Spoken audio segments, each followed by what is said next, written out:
नमस्कार, एक बार फिर से स्वागत है आपका मेरे चैनल पे। और आज मैं आपके लिए लेकर आई हूँ पौराणिक कथाओं में से भगवान शिव की कहानी। तो कहानी इस तरह से है कि एक नगर में भगवान शिव का एक भव्य मंदिर था, जहाँ हर वर्ष दूर से भक्तजन शिव जी के दर्शन के लिए आते थे। श्रावण का महीना था। दूर दूर से कांवड़िए कांवड़ लेकर भगवान शिव को जलाभिषेक करने के लिए आए हुए थे। मंदिर का परिसर भक्तों की भीड़ से भरा हुआ था। तभी अचानक आकाश में बिजली हुई और सोने का एक थाल उतरा।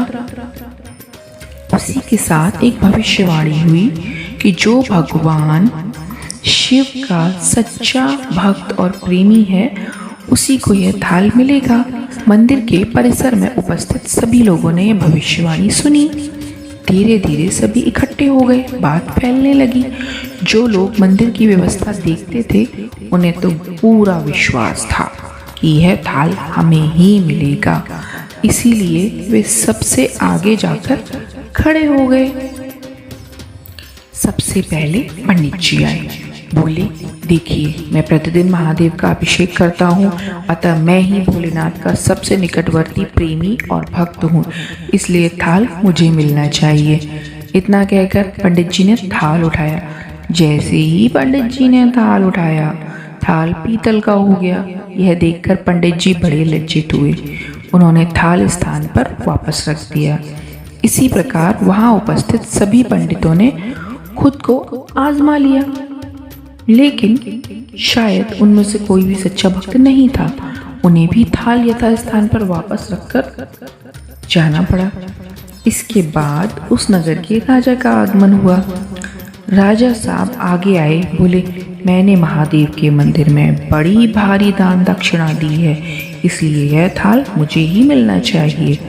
इतना कहकर राजा साहब आगे बढ़े और थाल उठाया। जैसे ही राजा जी ने थाल उठाया, थाल तांबे का हो गया। यह देखकर राजा जी भी बेइज्जत हुए, लज्जित हुए और थाल यथा स्थान रखकर एक तरफ खड़े हो गए। इसके बाद इसी तरह से एक बढ़कर दानी, महात्मा और भक्त पधारे और थाल उठाया, लेकिन किसी के हाथ में कुछ हो गया, लेकिन सोने का नहीं रहा। तब लोगों को पता चला कि हम में से कोई भी महादेव का सच्चा भक्त है ही नहीं। उसी समय एक किसान का आगमन हुआ, जो बेचारा महीनों बाद आज चतुर्मास के सोमवार के शुभ अवसर पर शिव जी के दर्शन करने के लिए आया था। गरीबी और गृहस्थी के बोझ से दबा हुआ दिन रात की तो मैं मेहनत मजदूरी करके अपना और अपने परिवार का गुजारा करता था। अभी रास्ते में आ ही रहा था कि कोई भिखारी मिल गया और कुछ खाने के लिए मांगने लगा। इस किसान को दया आ गई। अपने खाने के लिए जो खाना लाया था, वो उसने उस भिखारी को दे दिया। थाल के बारे में इसने भी सुना था, लेकिन इसने उस ओर कोई ध्यान नहीं दिया। सीधा साधा किसान बेचारा मंदिर में गया और महादेव का पूजन करके बाहर आ गया। परिक्रमा करके जाने को हुआ, तभी पीछे से एक व्यक्ति बोला, भाई, तुम भी थाल उठाकर देख लो, हो सकता है कि तुम ही वह सच्चे भक्त हो जिसके लिए यह थाल आया है। किसान को लगा कि वह व्यक्ति उसका मजाक बना रहा है। किसान ने हंसते हुए कहा, भाई, मैं तो कभी कोई पूजा पाठ भी नहीं करता, महीनों में एक आध बार मंदिर आ पाता हूँ, तो मैं काहे का सच्चा भक्त। वह अजनबी बोला, भाई, हम तो देख चुके हैं, हमारी भक्ति तो 2 कौड़ी की भी नहीं है। अब तुम भी अपना हाथ लगाकर देख लो, सोने का थाल मिले ना मिले, किंतु पता चल जाएगा कि तुम्हारी भक्ति में कितनी सच्चाई है। लोगों के बहुत आग्रह करने पर व्यक्ति की इतनी सारी बातें सुनने के बाद भोले भाले किसान के मन में आया कि चलिए हम भी अपने आप को आजमा लेते हैं। उस अजनबी के बार बार कहने पर भोले भाले किसान के मन में आया कि चलो हम भी अपनी किस्मत आजमा के देख लेते हैं, थाल उठाकर देखा जाए। जैसे ही उसने थाल उठाया, उसकी आश्चर्य का ठिकाना नहीं रहा। सोने का थाल रोशनी से चमचमाने लगा। यह सब देखकर लोगों में खुशियों की लहर दौड़ गई।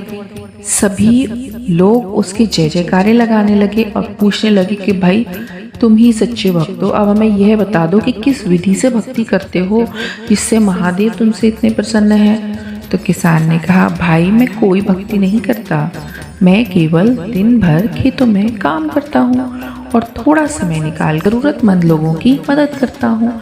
इसके अलावा मैं कोई विशेष कार्य नहीं करता। फिर पूछा गया उससे, तुम लोगों की मदद क्यों करते हो? तो उसने हंसते हुए कहा, सुकून। दूसरों के चेहरे पर मुस्कान देखकर मुझे जो आनंद और खुशी होती है उसे मैं शब्दों में बयान नहीं कर सकता। शायद यही कारण है कि महादेव मुझसे खुश हैं। तो दोस्तों, हमेशा याद रखें, सत्कर्म का आरंभ भी आनंद से होता है और अंत भी आनंददायक होता है। दुष्कर्म का आरंभ भी दुख से होता है और अंत भी दुखदायक होता है। आप सैकड़ों मील की यात्रा करके भी दूसरों का दिल दुखाते हैं तो आपकी यह तपस्या और साधना महादेव का दर्शन सब धूल के बराबर है। तो बोलिए मेरे साथ, हर हर महादेव।